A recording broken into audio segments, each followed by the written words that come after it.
En primer lugar, al igual que Remy, quiero agradecer a la Escuela de Adultos la realización de este debate y que pues, nos hayan invitado a los verdes ecopacifistas de Lliria a poder participar en él. Me siento muy honrada hoy de estar aquí, aunque al igual que mi compañera no estoy muy acostumbrada a hablar en público, pero bueno, yo creo que todo poco a poco se va solucionando. Pues quiero en primer lugar dar la importancia que se merece a la Escuela de Adultos por su trayectoria en la mejora de oportunidades de aquellos que por una u otra, por algún motivo, no se pudieron acabar sus estudios y ahora tienen la oportunidad de hacerlo y mejorar su futuro y su esperanza de encontrar un trabajo mejor.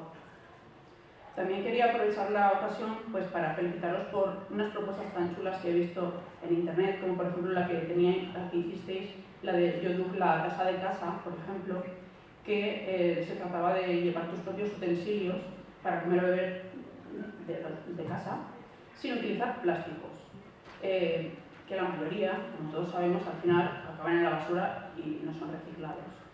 Bueno, paso a presentarme.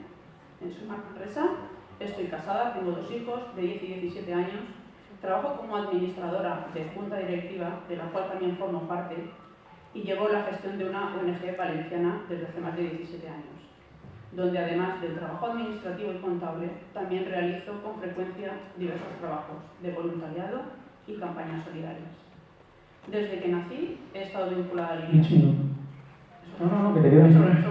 Cuando era pequeña, siempre pasando nuestros periodos vacacionales y fines de semana, y desde hace ya más de 10 años residiendo permanentemente con mi familia en esta ciudad, algo que quería hacer desde muy pequeño.